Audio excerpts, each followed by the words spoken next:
24 ঘন্টার মধ্যে প্রমাণসহ ভিক্টরের কুচক্রান্ত সামনে এনে নিজেকে নির্দোষ প্রমাণ করলো রাহি। হ্যাঁ বন্ধুরা, আমরা এমনটাই দেখতে পাবো শুধু তোমারই জন্য ধারাবাহিকের আগামী পর্বগুলোতে। রাজীব বাবু ভিক্টরকে বিশ্বাস করে ভিক্টরকে ব্যবসার দায়িত্ব দেয়, এমনকি রাহিকেও বলে ব্যবসা দেখাশোনা করতে। রাজীব বাবু ভিক্টর ও রাহিকে নিয়ে অফিসে যায়, তবে ভিক্টরের কথাবার্তা, ভাবভঙ্গি ও চালচলন দেখে রাহির মনে খটকা লাগে। রাহি বুঝতে পারে ভিক্টরের কোনো কুমতলব আছে। এরপর ভিক্টর তিতলির সাথে হাত মেলায় রাহির ক্ষতি করার জন্য। এরপর আচমকা একদিন ভিক্টরের প্ল্যান মতো পুলিশ রায়চৌধুরী বাড়িতে এসে মিথ্যে অভিযোগে রাহিকে অ্যারেস্ট করে।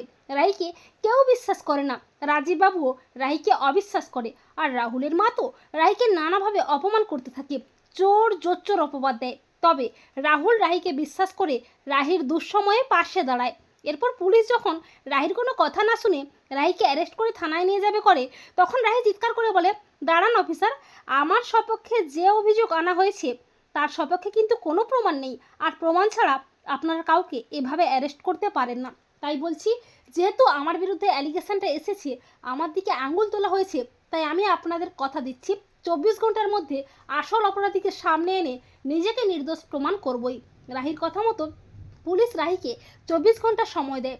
রাহির সন্দেহ হয় ভিক্টরের উপর। রাহি ভিক্টরের উপর নজর রাখে।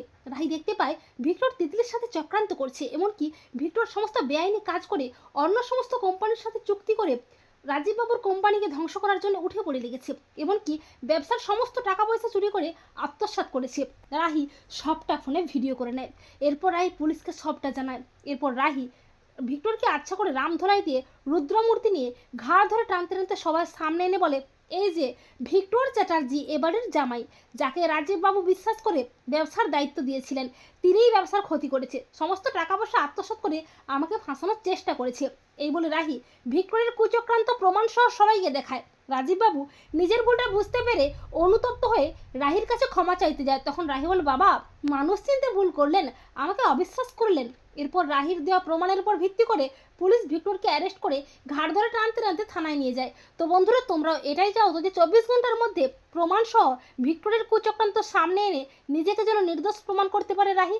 কমেন্ট করে এক্ষুনি জানিয়ে দাও তোমাদের মতামতটি।